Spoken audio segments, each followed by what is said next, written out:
Let's Talk Night number 3. I think it's number 3. I'm losing my mind. It's rebuilding midweek and Bible talk. So we talked earlier in our episodes about that the goal of Let's Talk Night is to replace Bible talk and midweek. For some of you who are younger, you don't even remember Bible talk, which, I don't know, that doesn't matter. But for a lot of us, midweek has been really, really hard, really, really hard. And we've gone to midweek out of our commitment to Jesus Christ. Not out of our hunger to be there, and for the fellowship. But sometimes, at least the feedback I've gotten, sometimes the delightful events that they should have been didn't occur. Now, one of the things that's important to understand, though, is that now Let's Talk Nights need to be much more geared toward others. Churches get in trouble, and we talked about this in the first episode. If you didn't listen to it yet, you can go back and listen to that again. You can listen to these a couple weeks in a row if you want, or listen to them on your own. They'll always be available. But we talked about the fact that we want to make church accessible, but one of the reasons is because part of the 4 principles that we've talked about is evangelizing, doing good and evangelizing good, loving God and evangelizing God. I think evangelism gets a bad name. The Bible teaches very clearly Jesus is a friend of tax collectors and sinners. In fact, Jesus spent very little time in meetings organizing. He spent his time initiating and spending time with people. And what I've noticed is sometimes our meetings and our times together become times to sort of, I've heard a million, that's an exaggeration maybe, 1 million college students and teenagers go, yeah, we're getting together again because we got to work on our relationships. In my last 10 years of life, I have never seen more discussion about we as Christians are meeting to work on our relationships. I actually think, and I'm sure some people will hate on me about this, but that's fine. I actually think sometimes we say we want to work on relationships because we don't want to reach out to others. And we want to keep everything very insular. In order to rebuild from midweek and Bible talk and make a real Let's Talk Night, we've got to get into who's out there that would love to be part of all the good we have, but don't feel like it's accessible. Let's take a look at some people, and I'm going to hit each one of them, and then I want you guys to comment on what you're thinking. I'm not going to give you any hint. The first group, the first category is the religious Pharisee. In John 3:1-2, it says, now there was a Pharisee, a man named Nicodemus, who was a member of the Jewish ruling council. This is one of the first times I ever saw insight in the Bible was a guy taught this, and then he read this passage and made a point. He came to Jesus at night and said, Rabbi, we know that you're a teacher who has come from God, for no one could perform the signs you're doing if God were not with him. And the guy leading my little discussion said, why did Jesus go at night? And I was like, I was fairly young Christian, like, whoa, I never saw an insight like that. How did he see that? How did he even know he went? Oh my gosh. Well, Nicodemus was a Pharisee, an extremely religious man, a member of the establishment religion. And he came to Jesus at night because he didn't want to go in the day and have everybody see him. Under the cover of darkness, so others would not know, and said, let's talk.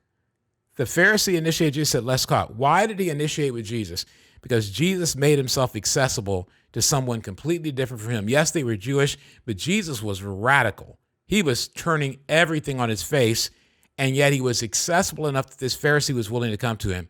And so the question I have what do you think about rebuilding midweek and Bible talk so that people who maybe believe something different than us can feel like it's accessible to have a spiritual conversation and join us? What do you think? One of my funnest memories when, just getting to know people and talk to people, it was like we had a Bible talk and this guy had come and he said something that was incredibly random, but what I loved about it, he just, he didn't agree with what I was talking about. I was leading the Bible talk and he's like, there's nothing wrong with, I don't want to go into all the details of what he said, but that actually created an environment where, because I didn't freak out and I'm like, hey man, I like it. Let's go. Everyone actually started talking. So I think it's creating an environment where people just get to be themselves and talk. Oh, I like that. Not following a bunch of rules.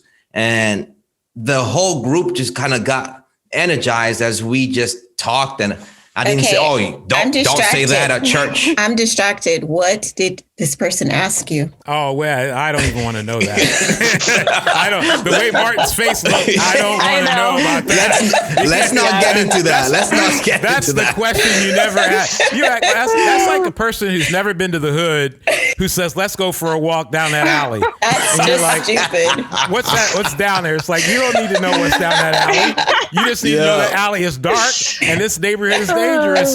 You know, not that every neighborhood in the hood is dangerous, but you get what I'm talking about. So I want you to think about this. Let me give you a little history right here. So the Church of Christ, Disciples of Christ, Christian church, the probably the key guys who in the 1800s got that rolling were two guys, Alexander Campbell and Barton, but think Barton W. Stone, I believe is his name. Now, one of the things about Alexander Campbell is very interesting. And he's a super intellectual guy, super smart guy. But in that day, and it was somewhat culture of the 1800s in America, but in that day, a lot of things were done through debate. And so they debated a lot. And I think one of the ways that you make things accessible is you don't take the position of everybody who comes in that believes something different than me, I need to argue with and I need to prove wrong. Part of our heritage, the reason I bring up Alexander Campbell and Barton W. Stone, these are great guys who changed the world in their time, but part of our heritage, and a lot of younger people don't even know that, is a debate and argument culture. And so I was taught very early on, if someone doesn't believe it, then you need to make the argument in your Bible discussion to show them they're wrong, and that way you can save them from their error. Jesus actually is accessible enough that the Pharisee isn't worried that he's going to be told he's wrong. The Pharisee goes, this guy's throwing down, changing lives. That was the key. Jesus was not walking around debating and arguing. He was walking around changing lives. Lepers had clean skin without acne cosmetics. You know what I'm saying? Blind people started seeing. Women got respected. You know, the racial divide between Samaritans and Jews fell apart because Jesus just talked to them. All these things happened, and the Pharisee came not for an argument, but he came for an education. Let's go to our next person, a woman entrepreneur. A woman entrepreneur. I was really excited about this. I was studying, I was really excited. Acts 16:13. On the Sabbath, we went outside the city gate to the river where we expected to find a place of prayer. So it's all men, and they go out to pray, which is a very spiritual thing to do, right? We sat down and began to speak to the women who had gathered there. Now, I'll tell you right now, life-changing, non-traditional, non-denominational. In my old days, maybe you can relate, if I went out to pray, I'd be like, I can't talk to anybody, I'm praying. That's what I do, because I'm being spiritual. They went out to find a place of prayer, and as soon as they saw the ladies, they were like, hey, let's talk to them. We sat down and began to speak to the women who gathered there. One of those listening was a woman from the city of Thyatira named Lydia, a dealer in purple cloth. She was a worshiper of God. The Lord opened her heart to respond to Paul's message. So they had a schedule, they had a spiritual plan, and they changed it all and said, let's talk. And in that day, women were considered less. They were considered essentially, in many ways, I don't think it's too strong to say irrelevant. Man was everything. And so for these men to stop what they were doing and talk to the woman, and then also she was an entrepreneur. This woman was making bank. When you're doing purple cloth, that's serious dollar bill, man. That's what she had. And so they were talking to an entrepreneur. So they had a couple of things going on here. She was a woman. And, and if you look in John 4, they even question when Jesus talked to a woman. Yeah. Why are you talking to that woman? So she was a woman. She was an entrepreneur. She didn't need them. If anything, they needed her money because the apostles were running low on cash almost all the time. Number 3, she had other women with her. And if we were to assume a little bit, those women work for her. Yeah. Number 4, if you go on and read later, she had her own household. Usually it was the man's household. She had the house. She had the household and said, hey, after she ended up becoming a Christian, she said, hey, why don't you come on over to my house? So this lady was not needy. And they walked in and had all those 4 differences, and they started a conversation that changed her life. What can we learn from the woman entrepreneur interaction, Michelle? What can you teach? What can you tell us even from a woman's point of view about that? I was actually thinking of is the conversation attractive to other people? Because the thing I was thinking about when I first came out, and I came out actually with a group, my posse. I'm like, you girls come in clubs. So it's funny that it shows that, because I'm like, girls, we come in packs. So I came with two of my sisters and my best friend, Jamie. And I remember they would make, at the time, I called them Bible jokes, because they would refer to a scripture and they'd all be laughing. And I'm like, what's like so funny? You know, like, don't be a Martha. I'm like, who's Martha? Like, and I remember talking to my friend and he's like, your Bible jokes. And now, I mean, sadly, now I tell Bible jokes. So I'm guilty. I'm guilty of it. But I think we're not always thinking about our conversations and are they attractive to other people? Do people know what we're talking about? When you're throwing out the word depart, or when you're throwing out, you know, the Bible, quotes, jokes. When you talk about your group me in front of all your friends, is that attractive? Oh my They're like, what group me and why am I not on it? I think there's so many little awkward. Like, you know, like there's so many little things that we do in our conversation and they're not attractive to other people. When you're like, you feel discluded is part of it, I think, because you're like, I'm not in on what they're talking about. Brilliant. Let's just go to intellectuals now. Let's just jump to intellectuals. While Paul was waiting for them in Athens, and if you know your classical history a little bit, you know that Athens was a place where some serious minds were at work. While Paul was waiting for them in Athens, he was greatly distressed to see the city was full of idols. So he reasoned in the synagogue with both Jews and God-fearing Greeks, as well as in the marketplace day by day with those who happened to be there. Acts 17, 16, and 17.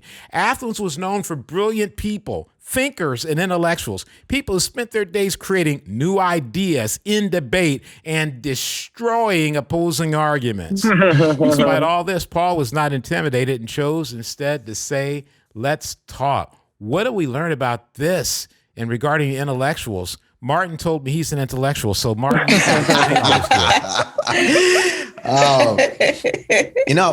think, I love how it says, he was not intimidated. I think, from my experience at least, I was around a brilliant guy, getting his PhD in robotics, and everyone, no matter how smart and intelligent they are, people have needs. And when you look beyond the outside, you actually get to the heart of the issue.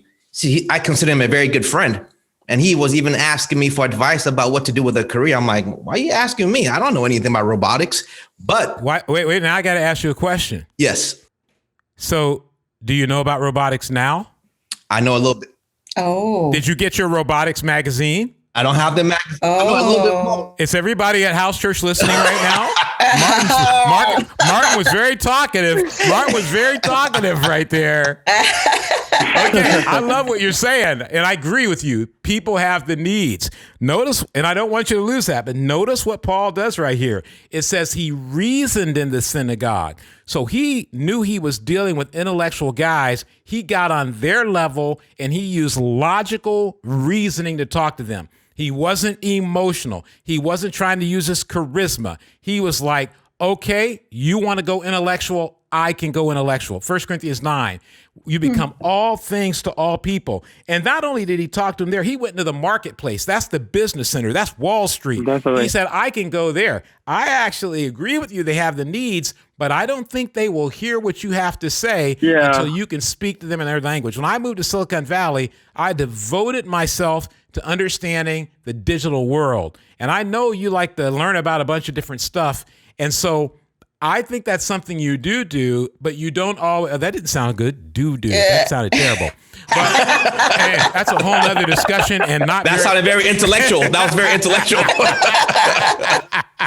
There's some intellectual there, but I'm not, you guys don't understand it. You don't understand it. But I think it's important for us to always ask ourselves the question, am I going to become the stereotypical religious person who poo-poos the intellectual person who believes in evolution, who disregards the intellectual person who believes in abortion, who disregards the intellectual person who thinks that God is a fantasy, who can't, as you talked about, Martin, come and be themselves without us feeling insulted or like we've got to prove them wrong. I think part of a culture of tradition and denominational sort of handed down beliefs and stifling culture is to not be secure enough in what we believe and knowledgeable enough. So I think you got to read robotics magazines. You got to get on there and learn about Yes. robotics and AI, and then be able to say, tell me about your business. I want to learn about your business. I heard this about robotics. Can you explain that to me? That's what I think. I think every Christian ought to become that. Go ahead, Jeanette, get in there. And Yeah, I want to give Martin a chance to explain how he does know all about robotics in a second. Yeah, he needs a rebuttal. Is that what it's called? I actually really like doing this because I don't know many things, but when I meet people that are getting their PhDs or like people that like, what's that called? Anime. Not my thing, but I'm like, tell me about it. What is this? I like finding out what they're passionate about or what they like. And I do try to like get into it a little bit just to understand.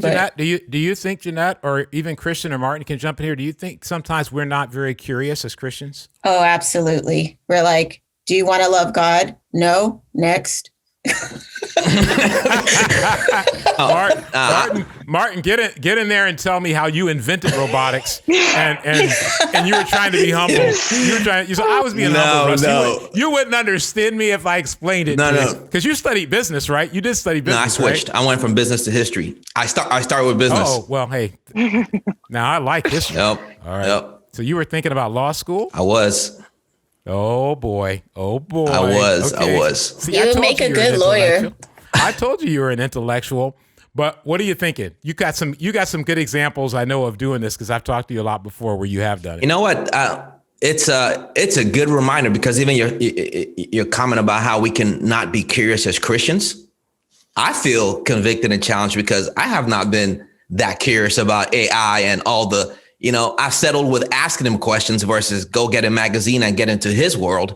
So that's, I think that's a challenge for me and a challenge for a lot of people where we don't have the curiosity needed and necessary to get into somebody's world and understand their world and what they're going through and find a way to actually, because there's always something you can connect.